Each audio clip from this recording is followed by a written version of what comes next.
You can just have a glance at it. What does it mean? What is communication in general? Forget the word technical communication. Could one of you respond very quickly and let me know what is communication? Communication is the exchange of words between Between. After that, you stop your response. What like happens? between two persons, ma'am. Two persons Okay. of Two Conversation between persons, two persons, ma'am. two persons, or sometimes more than two Among the persons. people, ma'am. Right. So it's not just exchange of words, it's exchange of information. Because words is a very narrower term. When we say it's information, it's a broader term. It has so many tools associated with it. And we definitely need to consider what are those entire set of terms or terminology.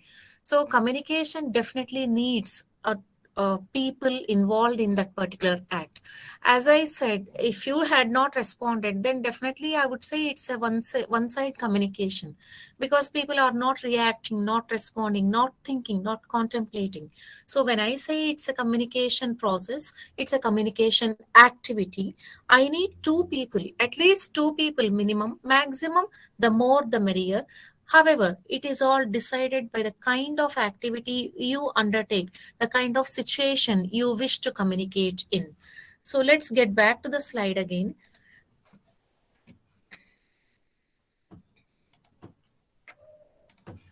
Yeah, the first and foremost thing, this is general and technical communication. Because basically, when I say communication, I don't jump to a conclusion and start with technical communication. In general, what is to be understood by us when we mean the word communication? So, as you said, it's exchange of information, but associated with it are the features of communication, the process of communication, the types of communication can take any form depending on the flow or the channel of communication, as well as the medium chosen for communication. So, barriers of communication. While transmitting the message, people encounter certain kinds of barriers. These arise out of various reasons. We'll just analyze them at a later stage as we start discussing the channels and types and other things. Then finally, when the communication sets itself to attain certain objectives or goals within a particular domain, like the business world, the scientific world, then it becomes a technical communication. So let's have a look at what is technical communication.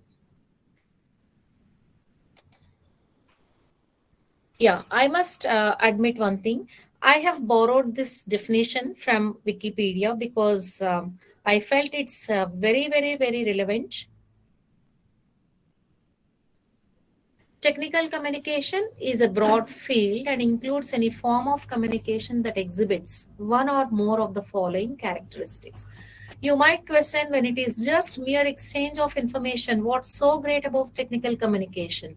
Yes, there is something different about technical communication because communication is aimed at a targeted group in the first place. And as a result, people on either side involved in the communication activity are informed of what the topic is exclusively when they deal with the specialized topics pertaining to the fields of science, engineering, medicine, etc. So, specialized topics broadly covers all the categories that encompass these fields. Then, communicating by using technology. We talk about technology sometimes. As of now, if at all I were to present a topic on a machine, then I would analyze the parts, I would draw a schematic representation, I would explain each and every part in detail. But if at all I have to, right now, what I am doing is I'm communicating by using technology, laptop, the software, the medium, etc., the browser, all these things are helping me to communicate with you people. It also helps in providing instructions. So, what are instructions? What instructions can be provided basically in the fields of technology? Could anyone respond? See, it's difficult for me to switch between the tabs, but any which way, I must do it to know whether you're ready to respond or not. What instructions can be provided in the fields of technology, science and technology? One of you, please. Roll number 119. 119. Yes, ma'am. Can you respond? What kind of instructions can we pass on to others in the fields of technology, science and technology? Yes? 119? Yes, 69? ma'am. Tell me the response. Give me the response. Yes, ma'am. Any kind of while preparing any Yeah. gadgets, uh, should be careful and use correct usage of the components Okay. and many more. So while preparing some kind of gadget, you have to run many trials. Maybe you encounter certain errors. So while you should also make a note of all these trials and errors and ensure that they are not incorporated into the process when you are doing it on a large scale repetition or something. So you make sure that you pass on these instructions to people working with you, maybe your colleagues, your subordinates, or you can inform somebody that even your superiors. So when we talk about this, it needs to be properly organized. See, every one of us do communicate, but what someone does, how someone does makes a difference, because they employ certain techniques to grab the attention of the listeners. That's the reason why, while communicating, you should plan and execute your action. Let me get back to the slide once again. So it's about communication, all about, it's all about transmission of technical and professional information from one individual to the other. That is majorly one of the important definition of technical communication. This exchange of information may include either a simple definition. Sometimes we simply define what is what and leave it. So we have communicated enough about the concept. Sometimes we may communicate some complex descriptions of machines or machinery or processes associated with the functioning of a particular gadget, some engineering solutions to problems that have been encountered, or other technical information. All these things come under your technical communication. Then the entire definition has been put in bulleted format, communicating about technical or specialized topics such as computer applications, medical procedures, environmental regulations. Because this is associated with the society. What an engineer does has some relevance with the society, and he should always bear in mind that the communication is intact, cannot be misinterpreted. That's how the words should be chosen very, very carefully. Apart from that, communicating by using technology, as I am doing now, such as web pages, help files like PDFs, images, etc., etc., or even YouTube. Sometimes we play a video for people using the YouTube social media sites. Apart from that, we can also instruct people to do something in a particular methodical manner rather than waste time on certain things, regardless of how technical the task is. See, I'm a layperson as far as I'm concerned with the technicalities of a working principle of a motor or something. But the moment I buy a gadget, I am enabled, I'm empowered, in fact, by means of the manual or the instruction booklet that is given to me along with my purchase. I read through it, I get educated, I handle the gadget myself without anybody's intervention. So that's how even the technical task can be simplified and the procedures can be made easy to understand for the people to run, to function something, to run the machine or whatever it is. So, what is the value of technical communication? When we communicate in general, we have some personal gains, personal benefits. The first thing is we just want something to be granted to us, so we put forth our wish or idea, or we would like someone to accept what we propose and implement in the project or some kind of teamwork. So that's something beneficial to the organization, to me individually, etc. But when we consider this technical communication, it has a twofold interest, twofold value or benefit for the speaker. It could be both at the personal level as well as the professional level. If I were not an employee, if I were a homemaker, what I communicate would only get me some personal benefit. It doesn't help because I don't belong to the professional arena. So it would help me only personally. But when I communicate at the professional level, I should not just think about gaining personally, but also contributing to the entire professionality so that people gain from that, gain some kind of knowledge, benefit from that particular knowledge. And apart from communicating, it also provides some usable and accessible methods for people to understand what is thorough, what is associated with this piece of communication. As a result, it gives them opportunities to advance their organizational goals so that they see, when we talk about this technical communication, it's a part of business communication, that is a professional communication, wherein people are exclusively uh, deputed to do some kind of drafting and other things. So they are paid very, very handsomely, a very good price for that. So when they develop this ability to communicate effectively using the technical features of the particular requirement, the proposals, projects, anything, it's not just they are showcasing their talent, but also they are trying to progress let the organization also progress. So there are certain set goals for every organization, and everyone wishes to meet those deadlines without fail. So this is one feature enhanced or in that is inbuilt feature that one can set as a goal and work towards their success. Apart from that, because of all these value added features, you can also contribute as well as grow from time to time, provided you keep yourself upgraded and updated on what's happening in the contemporary world.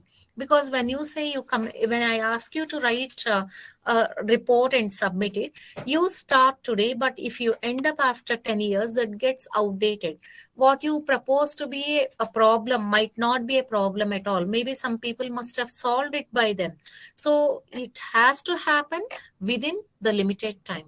That's when you can have some value added to your technical communication.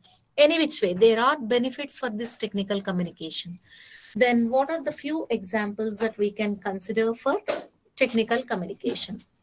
One, two, three. Software instructions, medical instructions.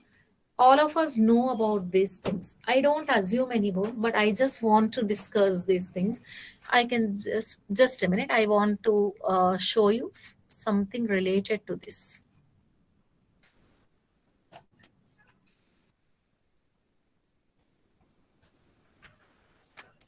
So what happens? What are the software instructions? How do they help? They help people on how to use the products, etc. Maybe it could be a manual, it could be a pamphlet, even small instructions on the screen that pop up that we follow. Medical instructions that help people to regulate health, monitor health, etc. Then functional specifications and proposals that are very, very useful in enhancing expanding one's business, in exploring opportunities, in venturing out into new arenas which they have never tried initially, but still they could take up because of the help of this ability to communicate with the help of proposal. So when you propose something, you offer somebody to help some in a particular manner. Once if it is considered to be feasible, you start taking up that project and you help them out. And that's how these kinds of writings are very, very important. Then one more thing is, we don't communicate just to write proposals or something. Even through this, we can train people. People want, or sometimes people are desperately in need of training that can also be given to them, provided to them by means of thing. Please listen to me carefully. I just said given to them, but immediately I corrected provided. Let me tell you, what we write generally is okay. But when we talk about this academic kind of writing, there should be variation in the language. Give and provide. Of course, there are also contradictions where people say use simple language all the time. You don't use complicated terms, etc. But however, if you really want your writing to sound academic, sound good by all means, try to use the words that fall into the academic vocabulary. These are few more examples as you could see for yourself related to technical communication. The next one is the features of technical communication. What are the features of technical communication? In the first place, even before I proceed with it, I have to share another slideshow with you so that you understand what is what. The process of communication is something, because when I say communication all the time, as you said, there are two people definitely involved. So when there are two people involved, it all has to go in a series of steps. Sometime back I experienced, not sometime back, few years ago I experienced this. They said it's they I'm sorry to say this, people said that it is logic. I didn't understand why it is termed logic. Suppose if you are along with me in the classroom, if I ask one of the students to close the door, simply he would go close the door to avoid outside disturbance and come back and sit again. But when I say what is the logic in it, people say the student has to stand, walk a few steps, close the door, turn back, take his position back again. So all these steps form a logic, and that is nothing but the process. When we communicate, we have something in the mind, and we expect the other person also to understand the same thing in a similar manner. But however, there are a few steps over here. This is not what exactly I wanted to portray here, but the steps are a little different though. Still, you can rely on it. I have a sender is the first, when we talk about the process of communication, we start with something called ideation. That is a sender, the speaker who wants to communicate something, starts organizing his thoughts, gives, generates number of ideas like what he should say, how he should say, etc., etc., etc. So basically, he has something to say, but he works on how it should be communicated. Once he decides and fixes the number of ideas or thoughts he is going to share with the other person involved in this communicative activity, then he starts encoding them. What is meant by encoding? What do you understand by the word encoding? Giving it a proper coding. So when I have to communicate, I should code it with the help of a language. That is, I should drape it. Language is a thought that should be draped with the help of words. So how do I code this? By providing, by choosing the vocabulary, by choosing the grammatical, accurately grammatical sentences, etc., etc., etc. Fine. I'm ready with my words. I'm ready with my sentences. They are almost at the tip of my sentence. Then the next immediate thing I should be doing is uh, I should be sending it across using a transmission medium. Then, while encoding, I should take care that I don't choose a language that might cause a barrier to communication. Selecting a language is very important while encoding, because verbal message needs a language code which can be easily deciphered, understood by the receiver.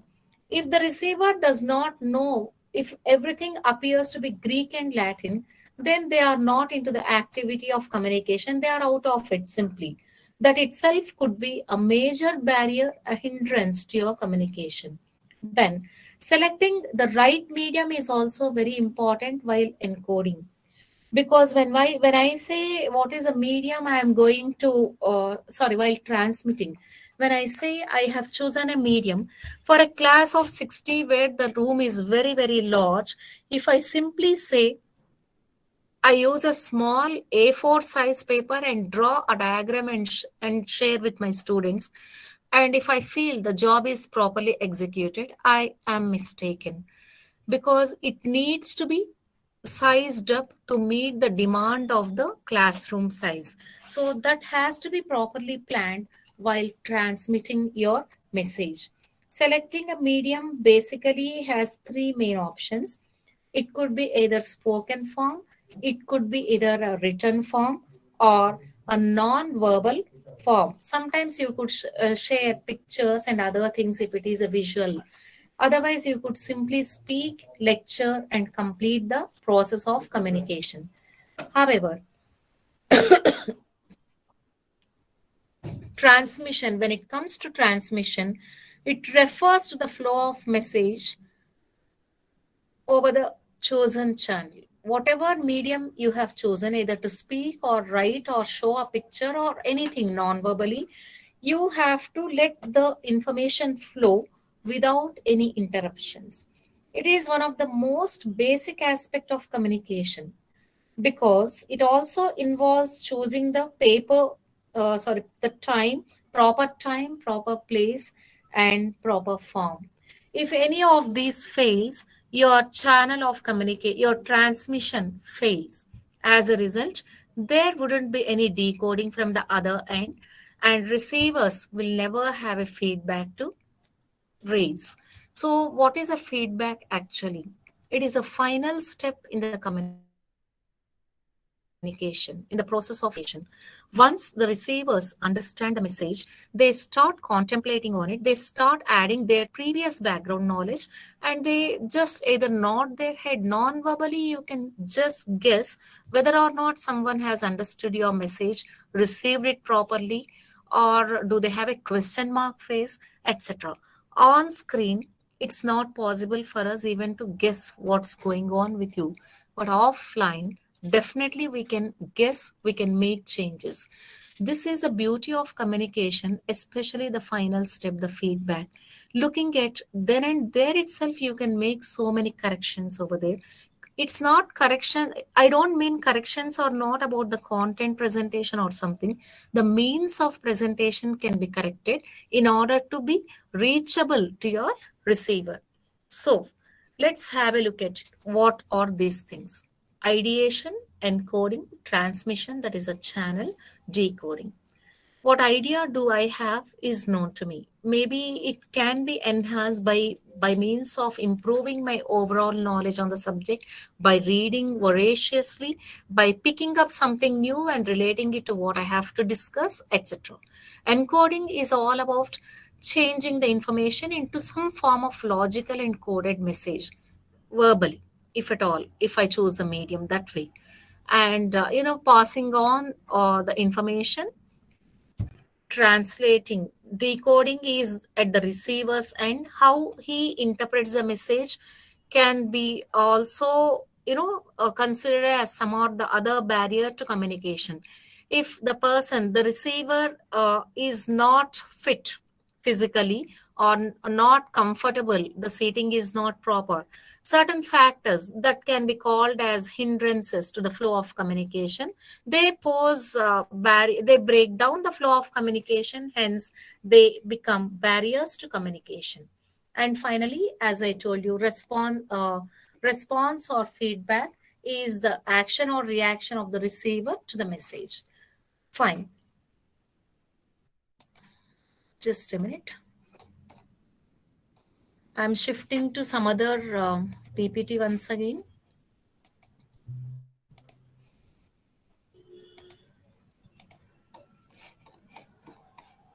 So here we are we have begun with technical communication, its definition, and the process of communication. Now let's also have a look at the formal channels of communication, because communication does not always take one or the other form. It's not limited that way. It is decided by the context, by the situation, etc. So when we talk about this, what or how many ways can communication flow? Can it be only in one direction? Can it be in two directions? Can it be in many ways at the same time? Yes, definitely. It can take any form according to the need, according to the necessity, according to what people have as priority. So, when we look at these channels and directions or flow of communication, you can see the central bubble, which has the keyword in it. You have the flow indicated upwards, like upward communication. We call this as a movement, upward movement of communication, where the lower level staff or the subordinates always can communicate to their bosses or the what to say heads of the institutions, organizations, under with whoever they are associated with. They can communicate, and this communication need not always be a demand. Communication can take any form, it can flow in any direction, as depicted in this picture, in this particular figure. If it is an upward communication, one best example is communication between me and the HOD, me and my in charge, me and the principal.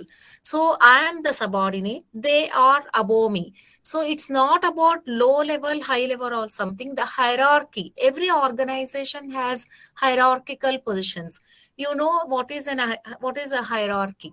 Accordingly, you have the heads, the next section heads, sub heads. Like if you go by that senior most, next seniors, sub seniors, juniors, sub juniors, etc., etc., etc. So communication can always happen at any level, at any point of time, because if there is a communication stagnation, works come to a screeching halt. As a result, everything gets pended. I mean, everything gets is kept in pending. Every work suffers. In order to let that not happen, people always should have access to each other to communicate, and that should go in a very smooth manner. Then when we look at this downward communication, we receive instructions from the principal, we receive instructions from the HODs, instructions from the in charges, etc. So flow of communication from a person who is at a higher hierarchical level to a lower level is nothing but downward communication. Then communication, we call this as vertical communication because it is uh, it is vertical communication. Either it could take the upward form or downward form. Then you have the horizontal communication, where people of the same age group, the peer group we can call it as, people associated with the same project, maybe of different age groups, but people working for a common purpose towards a common goal, they keep exchanging information in order to attain their targets. When a project is given, people are given so many roles within that particular project. They have to work all the time all together, and they should keep exchanging their information. And that's when you say that is a lateral or horizontal communication. Then, at any point of time, as I mentioned, in an organization, no work should suffer. So, in order to complete that work, there should be communication channel open between people at various levels. It's something like when we communicate, we follow a particular protocol, especially in written communication. For example, I want to apply for some kind of leave. So when I apply for a kind of leave, I just can't write it to the principal and say, grant me leave. That's improper. There's something called a protocol. This protocol has to be, this has to be followed because everyone in the organization needs to be informed of what's the purpose of my leave, how many days I am away, etc., etc. Because work should not suffer. In such a case, I draft a letter, I seek the initials of the in charge, I seek the initials of the HOD, and finally, once the HOD approves, it goes to the principal. So that's when principal sees that everyone has approved, there's no problem in granting me a leave. This is per se a small example, but protocol is something that has to be followed without any violation in organizations. So when I write the letter that way, from downward channel to the upward channel. My communication does not intervene with anyone. Everyone has a glance at what I have written. They approve it because I should respect the protocol. It has to be mandatorily followed at every workplace. Then, if people have to, protocol should not be ignored. Even in the peer group communication, where many people sit and work together, they may sometimes just pass on the information. For example, I'm in my cabin, my colleague is in another cabin. I just don't want to move around, and I feel it's a waste of time. Instead, I send a message, I send a WhatsApp or an email. Immediately, she responds to me. For this, I don't have to consult the HOD or the in charge. Straight away, I can exchange information with her. Then I get what I need so that I can complete my part of the task. So, this is peer group information where people do not really give importance to protocol. But, however, for the final approval of everything that you are undertaking as a part of communication, you definitely should have the approval of the authorities. Then diagonal communication is within departments. These things happen with other departments. If you really want to communicate, for example, we have to send the question paper to ECE because they conduct the examination for you. You're in their second year. If that is the case, we communicate a lot regarding the deadline of the question paper setting, regarding the quiz, regarding the marks, etc. So, communication that flows across the departments, not within a department, can be termed as diagonal communication. So, these are the points over here. Yes? Can you read for yourself? Is it visible? Yes or no? Yes, ma'am. Formal flow of communication. It can take many channels. It can flow in many directions. It could be either vertical or horizontal. Under the vertical flow of communication, it could flow from top or top level hierarchy to the subordinates. And if it is if it is upward, it could flow from subordinates to the topmost hierarchical people. If it is horizontal, the communication within the peer group amongst the members of a group who are working towards a common goal, then you say it's a horizontal communication. Then diagonal communication is the communication that flows in multiple directions where violating the protocol does not really matter. Apart from those are the formal channels of communication as we have seen. Apart from that, we also have something called the informal flow of communication. So, what is that informal flow? It's all about grapevine communication. You know, grapevine communication is the most sought after communication amongst people, even among students, amongst friends. So, this is a networking like thing. It spreads very, very, very rapidly. As you can see, it's all about the gossips, the casual talks, etc. Should I tell you something? People who are into too much of this, too much of this casual talking, it's very, very bad. Limit your grapevine communication. We shouldn't get involved into that for many reasons, but some organizations especially focus on this for one reason. They want to see how, like, what are the loopholes of the organization. Rumors, gossips just spread like that. And people believe they don't spread like that unless and until there is a cause, there is a proper, strong reasoning for it. So they try to check out where are the loopholes. They have, their people spread everywhere. They catch hold of that communication. They try to work back and rectify those loopholes. And especially when it comes to the organizations, they believe in grapevine communication, the informal talk. And of course, as I told you, don't be involved because most of you must be following the talks of Sadhguru. Have you heard about Sadhguru anytime? You may think it's out of place, but I feel there is a relevance to mention it. Have you heard about Sadhguru anytime? Jaggi Vasudev? Yes or no?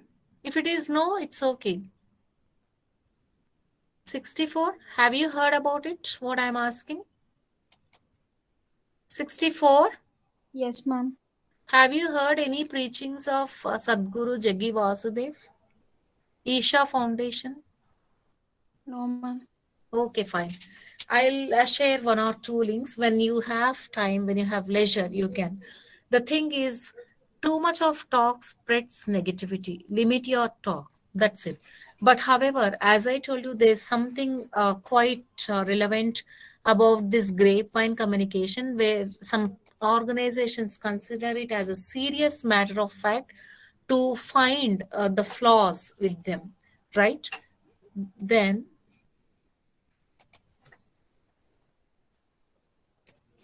yeah, this is about it. So when we have seen in today's class, what is the definition of communication? What is the definition of technical communication? Then a process of communication, which has five important steps, and the flow of communication through different channels, formal channels as well as informal channels.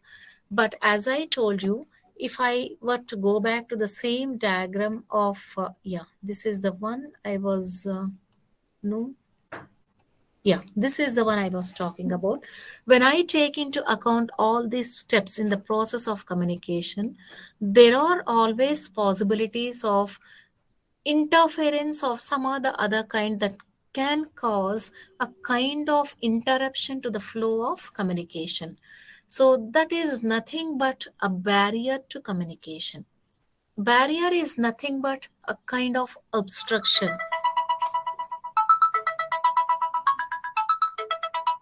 A kind of obstruction. What is that obstruction? How do obstructions arise in our activity of communication? Right now, when I was talking to you a few seconds ago, you could hear my phone buzz, right? That's a barrier to communication because people feel whenever there is an obstruction, the entire, as far as I am concerned, when I am in a class, when somebody distracts me, I feel my chain of thought has broken. It takes quite some time for me to contemplate and build up and start from where I have stopped. So, this is one important area that people should really focus on because in every other step that we have listed over here, there are possibilities of communication getting broken down, being interfered by some or the other unnecessary channel, unnecessary things that might disturb both the speaker as well as the listener. In this record, I would like to share another PPT, yet another PPT related to the barriers of communication. Because just a minute, I also wish to share something with you. We are looking at the first unit. I want to complete this part before I proceed with the features of communication and the related exercises and other things.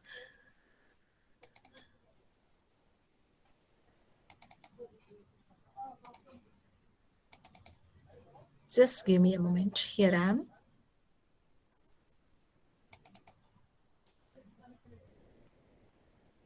I think you are able to see the screen, right? Yes, ma'am. Yes, ma'am. This is the first slide. We have just 7 slides to barriers of communication. So when we start with the barriers to communication, we know the barrier has arisen for so and so particular reason, and we know what are the causes of it. If we know the causes, what could be a major threat or a cause for the breakdown of communication, we should also be able to suggest some remedial measures, some measures to overcome the barriers. Because when we identify a problem, simply ignoring that does not help us. We should work on overcoming the problem by means of accurate measures to be implemented by us. So, some of the barriers and causes have been listed.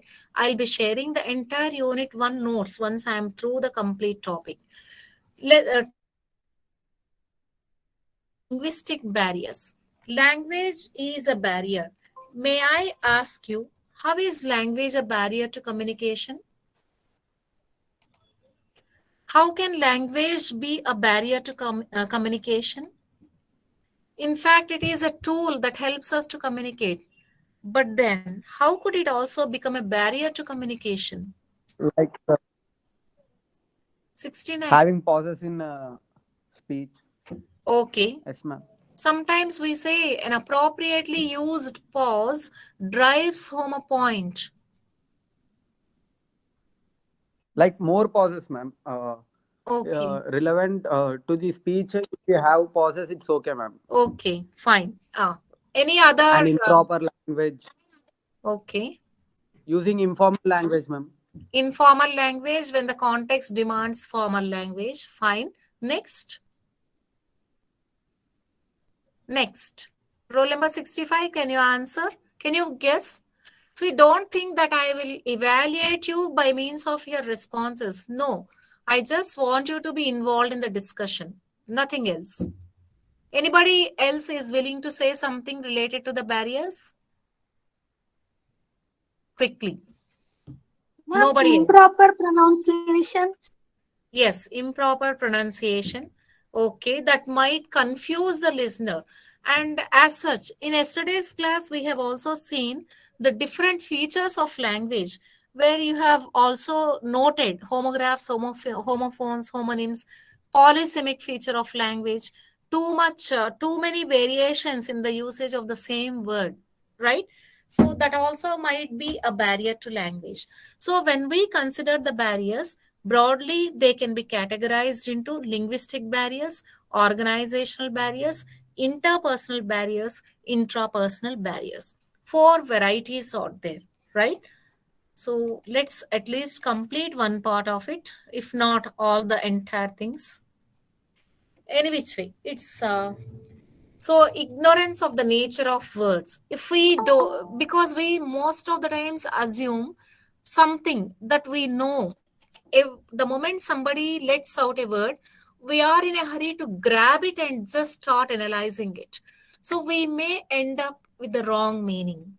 If a person has a very limited word power with him or her, he would be using the same thing. As a result, this could cause a barrier. He might or she might not be able to express or communicate effectively with that limited set of words. And mispronunciation of words, wrong choice of words, construction of too lengthy sentences. See, if it were a lengthy sentence in a written communication, of course, even in written communication, it needs to be simpler so that the person who looks at it can easily understand what you mean to communicate. If it is a too lengthy sentence, breaking it down and picking up the main idea that is the focus might be lost. So, these could be a few reasons for the linguistic barrier to communication, either if it is a spoken medium or a written medium. So, what do we do? We should know what is the word, because every word has a few beautiful senses associated with it. It has a connotative meaning, it has a denotative meaning. It denotes a concept, that is a denotative meaning. Connotative meaning is it has many features. The style, the emotion, the intonation and other things matter when somebody says a word or speaks a sentence. So we take intonation matters. That's the reason why you're trained in the second semester. When a person says something, when the intonation is improper, then people are they don't like that person, the speaker. They turn hostile to him. So that could be a barrier to communication, even though he might have a great knowledge base. So one should be very, very particular about this pronunciation, especially the intonation, the linguistic, paralinguistic features, which we'll be dealing at large in the fifth unit. Okay. So, ignorance of the nature of words. A word could be a positive word, a negative word, or a neutral word. Word might be the same, but depending on the context in which it is used, it might give different, aspects. It might give different shades of meanings. give rise to that. So you should be aware of the nature of the words and use them appropriately. Then limited vocabulary, as I told you, if you need 100 words and if you have only the stock of 80 with you, then you are in for trouble. You might have to rotate, repeat, and redundancy is never an acceptable feature in technical communication. Choosing the wrong word instead of one might miscommunicate. Long, complex sentences that confuse the reader or even the listener when it is spoken communication, oral communication, cause a barrier to communication. Apart from that, word order should be appropriate. For example, you cannot place an ad, run quickly. He ran quickly towards the door. Yesterday, I used the same example. You can also say he quickly ran towards the door.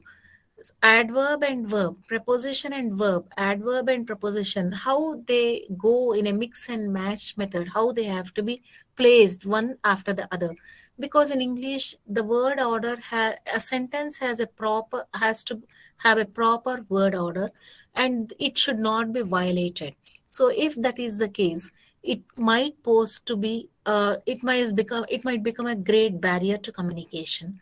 Improper punctuation, we have seen in the example yesterday, the commas over there, where by misplacing the comma, the meaning changes. There is one sentence I just want to give you as an example. It was said by a speaker. It really happened, it seems, when there were people initially learning English, or when they were using it, the non-native speakers, that is the Indians. A person said to his friend, see, I'm coming tomorrow. No, no, don't come tomorrow, because tomorrow I am going to Warangal to sell my lands along with my wife. Have you got the meaning of it? Don't come tomorrow. Tomorrow I'm going to Warangal to sell my fields along with my wife. What does it mean? What's wrong in the sentence? Could one of you respond? 68? Can you respond? 68? 68? Yes, ma'am. Could you respond? What's wrong in the sentence? I'm going to Warangal tomorrow to sell my lands along with my wife.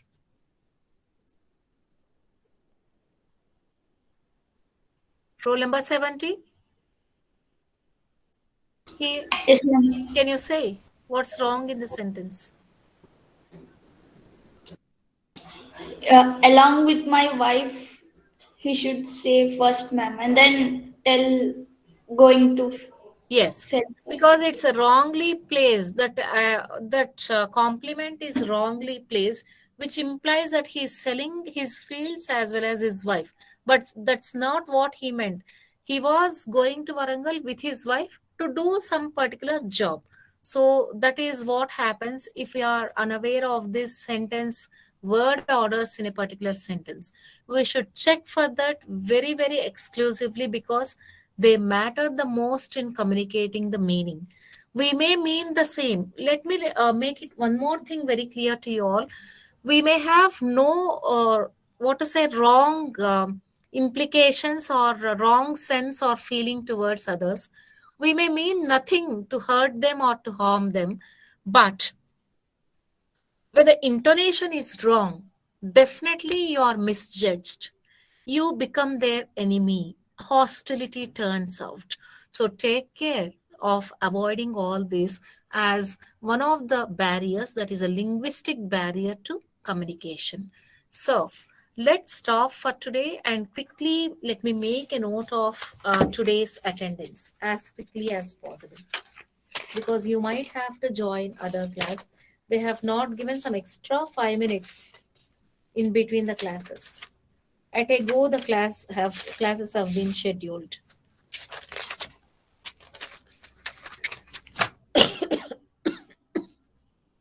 Roll number 61.